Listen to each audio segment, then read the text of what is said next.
Good morning friends.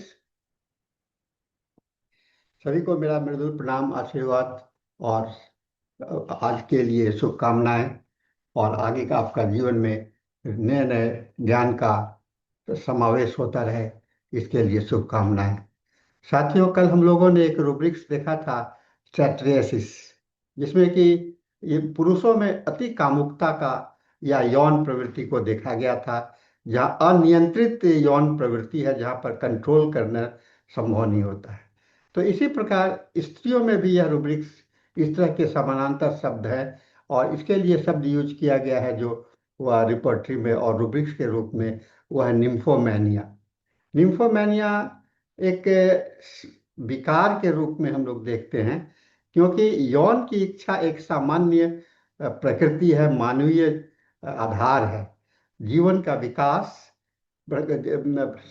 समाज का विकास और पूरे विश्व का विकास यौन के मूल आधार पर ही टिका हुआ है। और यौन का जो प्रतीक होता है वह प्यार का संबंध होता है, और यह प्यार का संबंध हमें विश्व विस्तार के लिए प्रेरित करता रहता है। और इसी के क्रम में इस सेक्सुअलिटी का उदय भी है। मानवीय जीवन के लिए या जीवन के विकास के लिए सेक्सुअलिटी एक अभिन्न अंग है। ये यौन का होना आवश्यक है, क्योंकि बिना यौन के आपका भविष्य, आपका इतिहास, आपका खानदान, इसका विस्तार और विकास नहीं होता रहेगा। मानवीय जीवन एक सीमित होता है।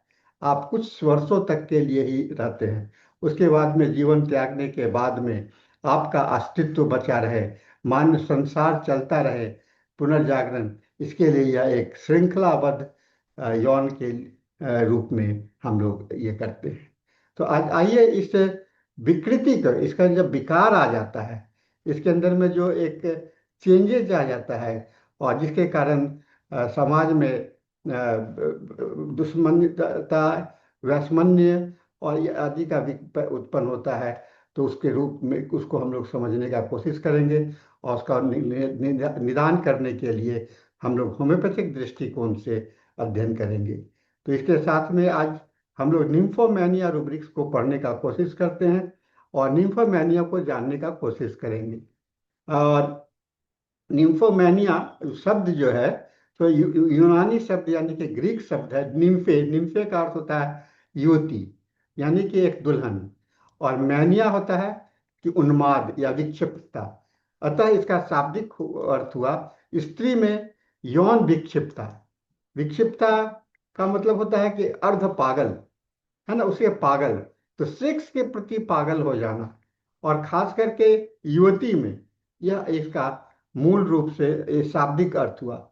ऐतिहासिक रूप से यह शब्द स्त्रियों में अत्यधिक असंयमित अथवा रोगात्मक यौन इच्छा के लिए प्रयुक्त हुआ था, और इसके लिए पुरुष में समानांतर शब्द जिसको कि सैट्रियसिस किया गया था, कहा गया है, वो यूनानी शब्द सेटायर से आया है, जैसे अर्ध मनुष्य, अर्ध बकरी जैसे कामुक पौराणिक आकृति से व्युत्पन्न है। आधुनिक मनोचिकित्सा में न्यूफोमेनिया को फीमेल हाइपर सेक्सुअलिटी डिजॉर्डर कहा गया है। यह शब्द जो है सो अब ऑब्सलीट शब्द है। न्यूफोमेनिया शब्द जो है सो अब ऑब्सलीट हो गया है, और इसे फीमेल हाइपर सेक्सुअलिटी डिजॉर्डर्स या कंपल्सिव सेक्सुअल बिहेवियर हम लोग कहते हैं, जो एक प्रकार का बाध्यकारी यौन विकृति या कंपल्सिव ड्राइव है। निम्फोमेनिया का हिंदी में समानांतर शब्द जो है, तो वह अति कामुकता, स्त्री कामोन्मत्ती महिलाओं के लिए, और यौन लत या यौन व्यसन है। इसका अर्थ है अत्यधिक यौन इच्छा या बाध्यकारी यौन व्यवहार को जो व्यक्ति के जीवन को प्रभावित करता है। होम्योपैथिक साहित्य में निम्फोमेनिया वह रूब्रिक्स है जो मन के रोगग्रस्त अवस्था को सूचित करती है। जब यौन इच्छा विचार या व्यवहार में सामान्य सीमा से अधिक होकर रोग का रूप ले लेती है, तो वहाँ हमें एक सिमिलिमम मेडिसिन, समानुपाती औषधि की आवश्यकता होती है। मानव जीवन में यौन प्रवृत्ति एक अत्यंत शक्तिशाली जैविक और मानसिक बल है। जब यह बुद्धि अब यह प्रवृत्ति बुद्धि, नैतिकता या भावनात्मक संतुलन से मुक्त होकर उन्मुक्त हो जाती है, तब यह विकार बन जाता है। निम्फोमेनिया इसी असंतुलन का प्रतीक है, जहां यौन इच्छा इतनी तीव्र होती है कि वह विवेक, लज्जा या सामाजिक बंधनों को नकार देती है। होम्योपैथिक दृष्टिकोण से यह केवल शारीरिक या नैतिक विषय नहीं है, बल्कि जीवनी शक्ति यानी कि वाइटल प्रिंसिपल के असंतुलन का संकेत की गति की संकेत भी है। जब आंतरिक ऊर्जा का सामंजस्य बिगड़ जाता है, तब मानसिक और शारीरिक दोनों स्तर में विकार उत्पन्न होता है। ऐसे रोगियों के प्रति चिकित्सक का दृष्टिकोण नैतिक निर्णय का नहीं है, बल्कि करुणामय निरीक्षण की आवश्यकता होती है। निम्फोमेनिया वह लक्षण है जो बताता है कि व्यक्ति का आंतरिक संतुलन टूट चुका है और वह उपचार के लिए उपकार कर रहा है। और ये जो शब्द है लस्टफुल, ल्यूडनेस, सेट्रियसिस, एमेटिवनेस के श्रेणी में आता है। ये सारे सेक्सुअलिटी से रिलेटेड शब्द हैं और श्रेणी में आता है जो मनोभाव और नैतिक चेतना में हुए विचलन को समझने में सहायक है। निम्फोमानिया अति कामुकता या बाध्यकारी यौन व्यवहार के लिए एक पुराना शब्द है, जिसमें अनियंत्रित यौन कल्पनाएं, आवेग और ऐसे व्यवहार शामिल होते हैं जो दैनिक जीवन को बाधित करते हैं। हालांकि ऐतिहासिक रूप से इसका इस्तेमाल महिलाओं में अत्यधिक यौन इच्छा का वर्णन करने के लिए किया जाता था, लेकिन आधुनिक समझ इस व्यवहार को बाध्यकारी प्रवृत्ति का पर केंद्रित है, जो तांत्रिक संबंधी समस्याओं, मादक द्रव्यों के सेवन या मानसिक स्वास्थ्य स्थितियों के कारण हो सकता है। और बाध्यकारी यौन व्यवहार भावनात्मक संकट और रिश्ते, कैरियर और स्वास्थ्य पर नकारात्मक प्रभाव डालती है।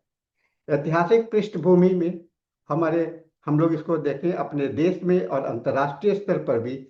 अंतर्राष्ट्रीय स्तर पर प्राचीन यूनान और रोम की सभ्यताओं में स्त्रियों को ये अधिक यौन इच्छा को रोगात्मक माना गया। हिप्पोक्रेट्स और गैलेन ने इसे गर्भाशय का विकार या हिस्टीरिया वर्ड जो है तो वह आपको गर्भाशय से रिलेटेड है, यानी कि इरिटेबिलिटी इन द गर्भाशय, ओवेरी में। और मध्यकालीन यूरोप में ऐसे स्त्रियों को अक्सर जादूगरनी या दुष्चरित्र कहा गया।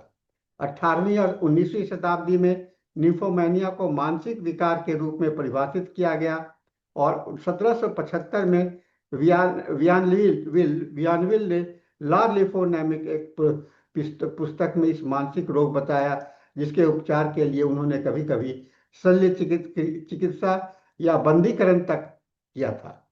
और 19वीं शताब्दी के अगले अंतिम भाग में फ्रायड ने मनोविश्लेषण सिद्धांत पर इसे दमन, अवचेतन संघर्ष या हिस्ट्रीरिया से जोड़ते हुए एक मनोविज्ञान विकार के रूप में देखा है। और आधुनिक चिकित्सा में अब इसे हाइपर सेक्सुअल डिजॉर्डर कहते हैं। अपने भारतीय परिप्रेक्ष्य में हम लोग जब देखते हैं तो भारतीय परंपरा में काम को निंदनीय नहीं बल्कि जीवन की 4 पुरुषार्थ में से एक माना गया है। काम सूत्र और चरक संहिता में यौन ऊर्जा, काम शक्ति को जीवन का आवश्यक अंग माना गया है, किंतु इसके अतिरेक या असंयम और विकार भी बताया गया है। आयुर्वेद में काम का अति योग ऑफ कामा में मनोविकार और वात पित्त की वृद्धि से संबंधित माना गया है।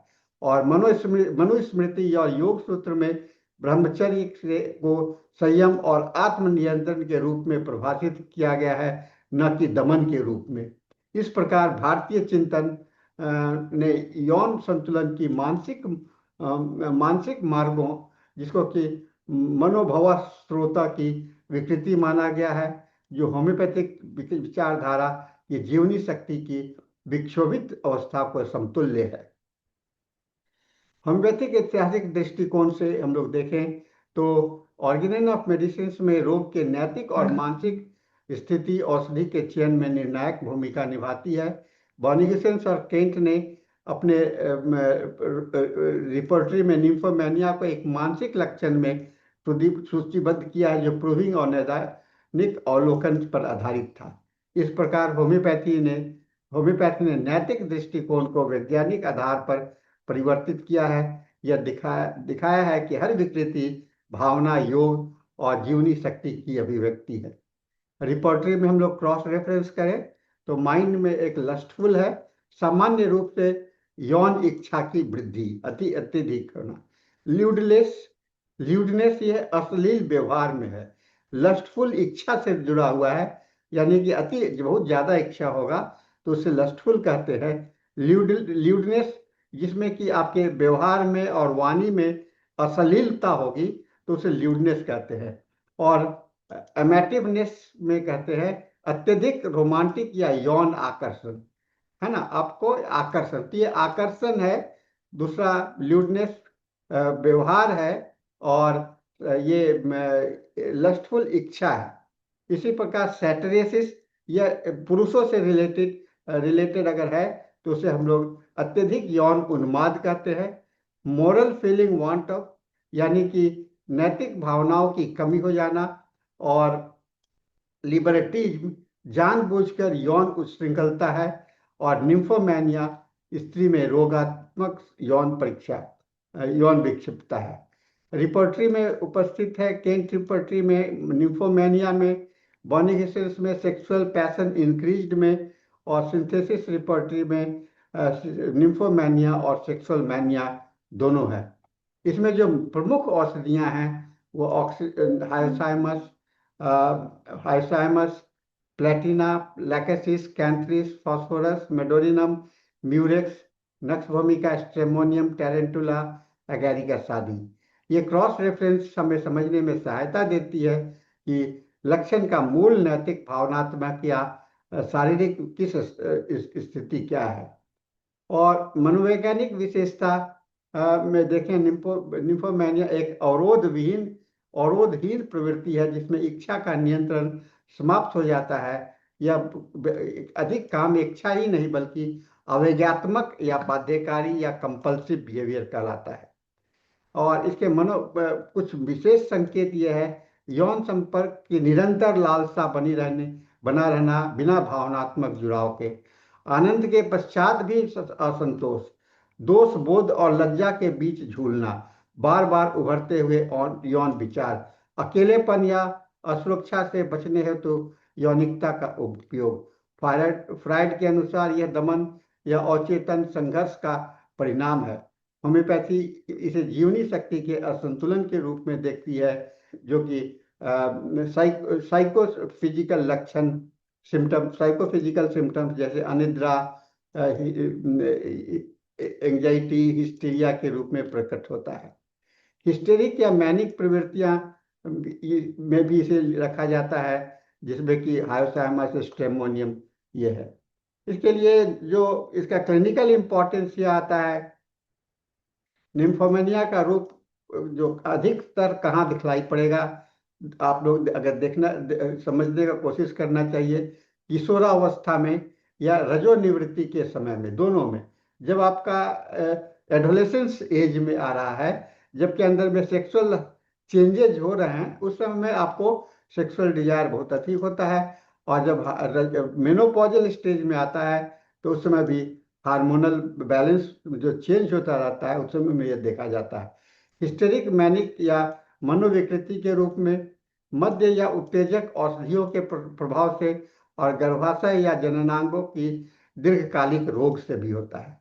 हमारे होम्योपैथिक मेट्रिया मेडिका में बहुत सारी दवाइयां हैं। कुछ प्रमुख दवाइयां इस प्रकार है, जैसे हायोसाइमस, उन्मत्त हंसी, अश्लील संकेत, ईर्ष्या, कपड़े उतारना, हिस्टेरिक हाव भाव, प्लेटिना अत्यधिक यौन अभिमान, शिष्टता का भाव, दूसरों को तुच्छ समझना, लैकेसिस वाचालता, ईर्ष्या, धर्म और यौन विषय पर मिश्रित मानसिक धर्म पूर्व यौन उत्तेजना, है ना। सेक्सुअल डिजायर अगर मेंसेस के पहले ज्यादा होता है तो लैकेसिस सोच सकते हैं। कैंथ्रिस जननांगों में जलन के साथ तीव्र यौन इच्छा है। मेडोरिनम अत्यधिक यौन इच्छा, बाल्यकाल से आत्म उत्तेजना और पश्चात अपराध बोध। म्यूरेक्स यह गर्भाशय की जड़ता या कंजेशन से यौन उत्तेजना है। फास्फोरस प्रेम पूर्वक किंतु कामुक स्वभाव, दया और इच्छा का सम्मिश्रण है। टेरेंटुला नृत्य, आकर्षण, हाव भाव, चंचलता और विरोधाभास है। तो इसमें कभी हिस्टीरिया के रूप में, कभी मैनिया के रूप में, या कभी नैतिक पतन के रूप में दिखलाई पड़ता है। रोगियों का रोगी के साथ में आप वर्बल और नॉन वर्बल है, तो ये निम्फोमेनिया वाली प्रवृत्ति वाली और स्त्रियां अधिकतर अपनी यौन इच्छा को आपके साथ में बताने में संकोच करती है, या बताना नहीं चाहती, या छिपाना चाहती है।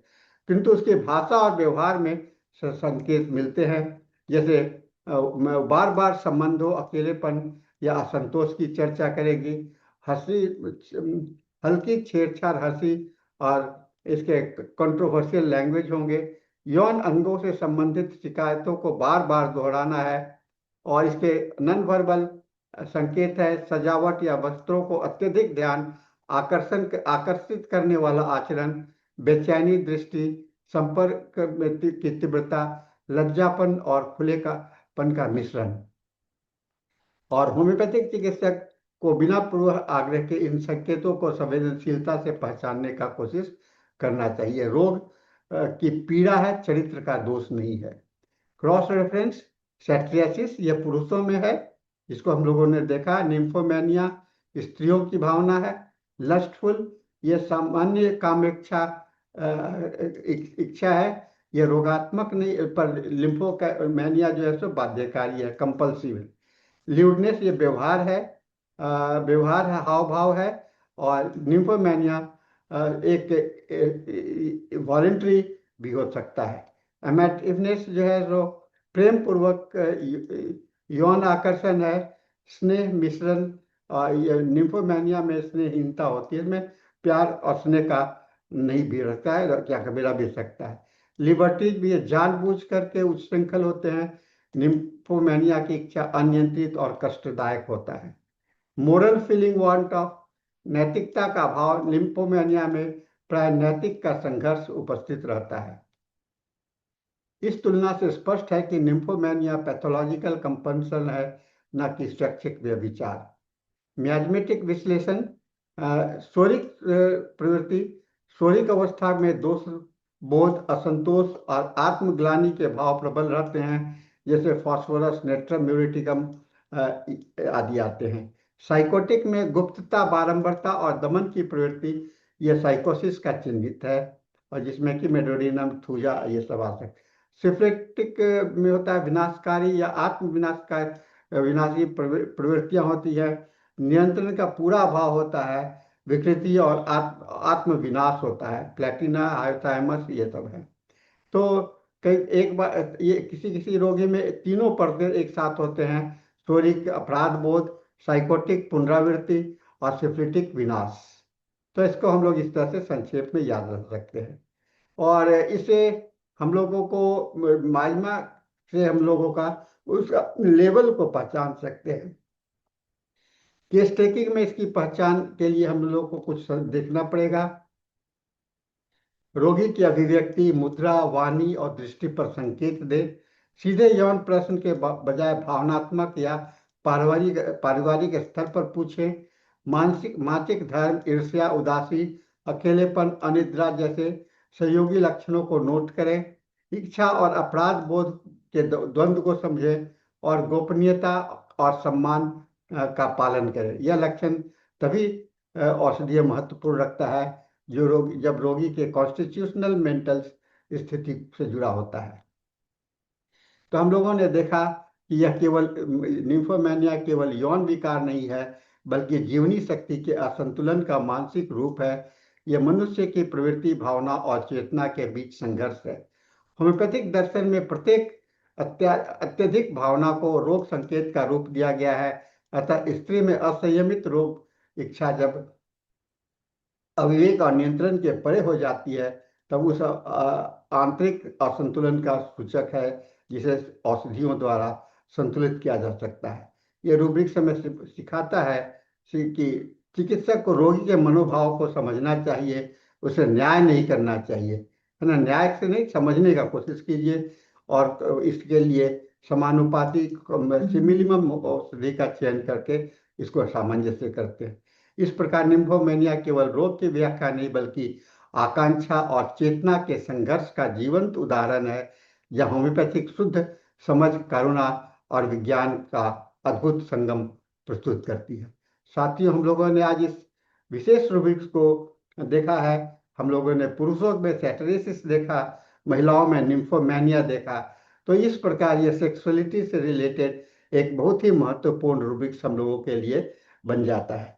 इस अध्ययन के पश्चात हमें अपने रोगियों को पूछताछ में, क्योंकि यह जो विषय है लोग खुलेआम नहीं करते हैं, सेक्स रिलेटेड विषय जो है तो अक्सर खुलेआम नहीं होता है, लेकिन इसे सांकेतिक भाषाओं से इस पर रोगी को कॉन्फिडेंस में लेकर के आप इस पर इलाज कर सकते हैं। तो इसके साथ में आज का सेशन हम लोग समाप्त करते हैं। सभी को मेरा मृदुल प्रणाम, आशीर्वाद। Thank you very much.